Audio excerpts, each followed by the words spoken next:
on every world map. One narrow line controls billions of lives.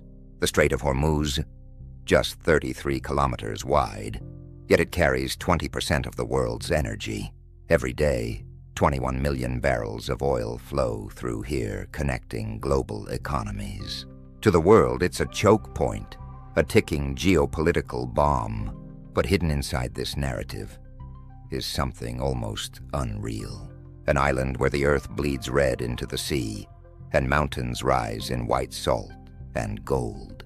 As early as 1290, explorers like Marco Polo sought control, not just for war, but for trade. 500 years later, only the cargo has evolved, from spices to oil. Yet on the island, life moves at a different scale, where even the soil becomes food.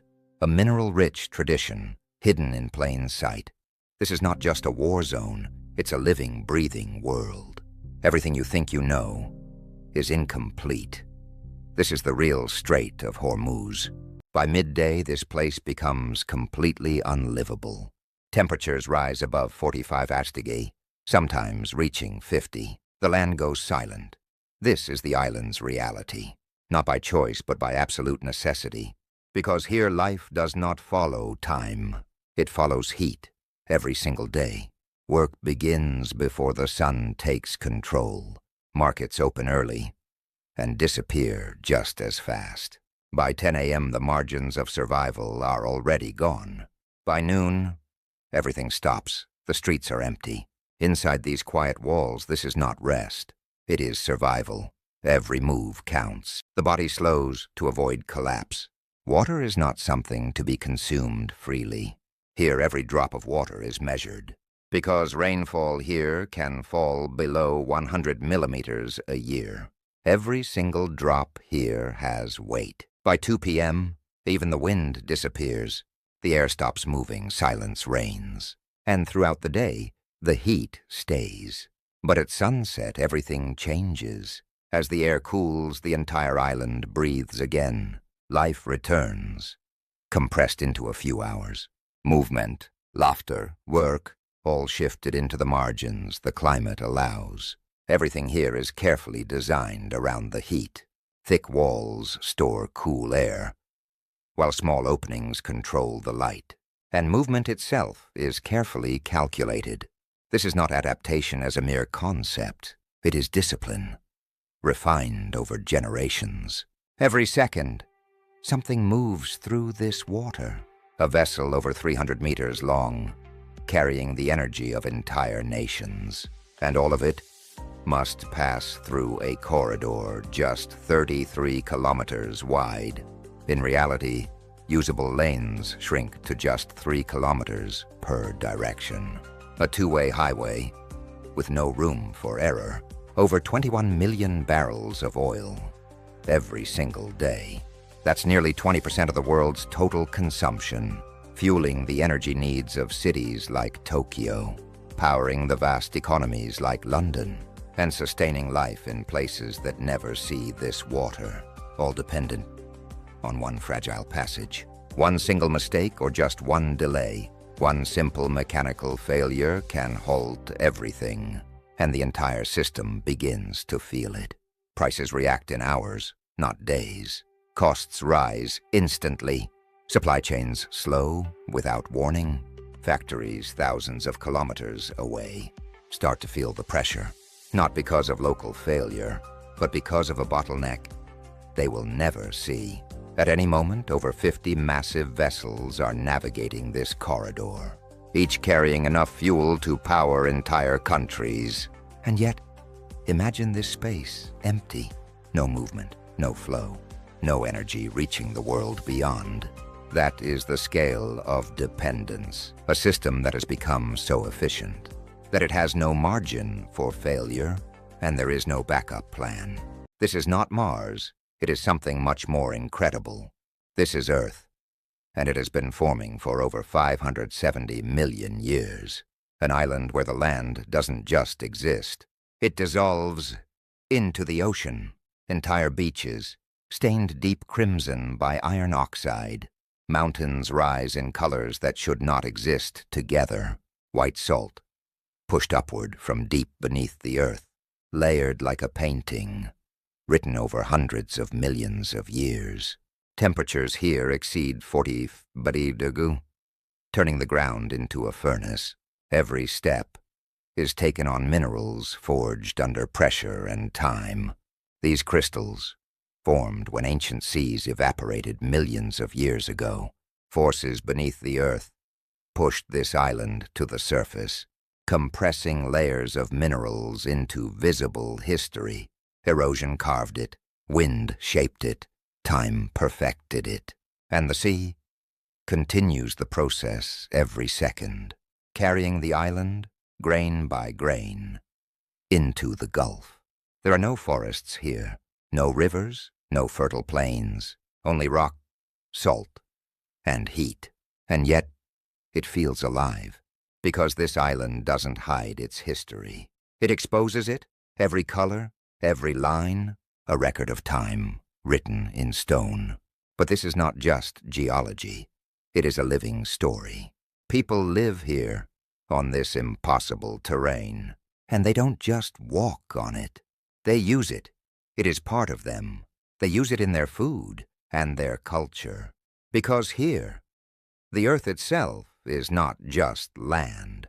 It is identity, pure and simple.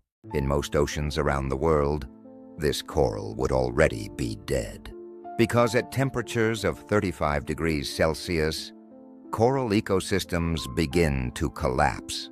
They bleach, lose their color, and die. But here in these waters, they do not. In the Persian Gulf, coral survives temperatures up to 30 degrees C. And the coral does not just survive here. It truly thrives in this environment, supporting over 700 species of fish. This should not be possible, because coral depends on microscopic algae to survive, and heat normally destroys that relationship. But here, evolution has completely rewritten the rules. For over 6,000 years, only the very strongest could possibly survive.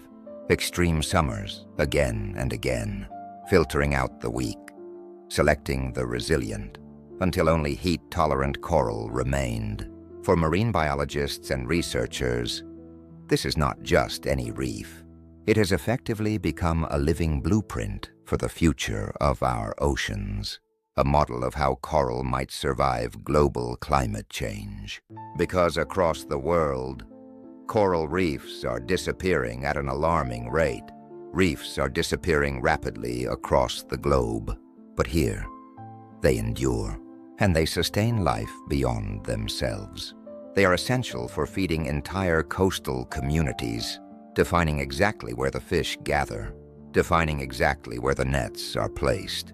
And now, new industrial threats arrive to haunt these waters: oil traffic, contamination, and the heavy pressure of rising temperatures. These are pressures that even millions of years of evolution cannot keep up with, because even the strongest of natural systems still have their limits. From above, it looks like a shadow in the sea. But this is not shadow, it's a forest, the Hara Forest, spreading across nearly 80 square kilometers, a forest that grows in salt water, where most plants would die within hours. These trees survive by removing salt from their own bodies, filtering it through roots, expelling it through their leaves, leaving behind visible crystals like scars of survival. This system has evolved over millions of years, working with the tides, not against them. Twice a day, the sea takes control, and twice a day, it gives the land back. But this is not just a forest. It is a nursery, a place where life begins, before facing open water. Shrimp, fish, and countless species grow here first. For local fishermen, this forest is not scenery.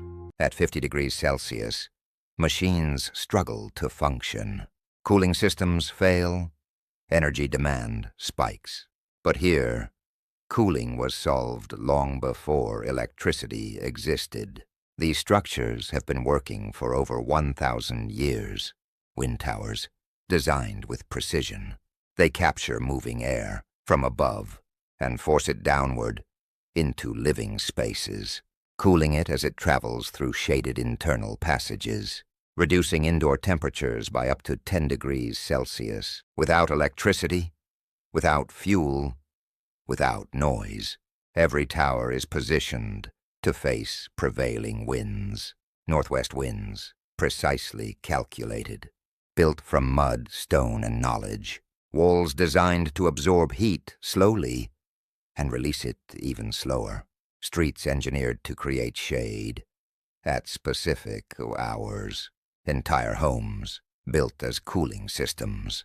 Some of these structures are over 1,000 years old and still functioning exactly as intended. No electricity, no maintenance systems, just physics, understood and applied deeply. This is not primitive design. It is an incredible example of optimized engineering. In modern cities, cooling requires massive energy, billions of watts, consumed every second. Here, it requires none, because the system doesn't fight nature, it embraces it. It works with it, perfectly balanced. But systems like this are slowly fading away, disappear quietly, as modern designs replace them, and with them, knowledge refined over centuries. The sea does not forgive mistakes, yet here, people have crossed it for over 1,000 years. No maps, no screens, only memory, stored in muscle and repetition. The boats are built without blueprints, every curve learned through observation. This is the Lenga, a vessel shaped by generations, recognized by UNESCO as intangible cultural heritage. But out here, recognition means nothing. What matters is reading the water, wind, current, depth, silence. No instruments, just instinct refined over decades. Knowledge here is not written. It is demonstrated, it is lived, passed from father to son, under the same stars. Passed from father to son, under the same stars for centuries. This system once connected the entire Gulf, from the Persian coast to the Indian Ocean. Ancient knowledge, sharing water with supertankers. Two worlds in the same corridor, but only one understands the sea. Because knowledge here is not stored. It is lived in every wave, and every journey reinforces it. But this knowledge is fragile. The world that created it is changing, and fewer hands are learning it. Time is moving faster than tradition, and the sea remembers everything, even what we finally forget. In a place where survival is daily, nothing is accidental. Even the choice of color on this island becomes a vital function of life. In the coastal regions of Hormuz Island, clothing is not decoration.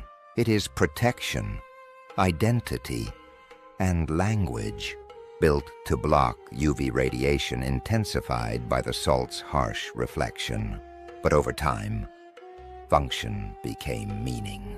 Every stitch tells a story.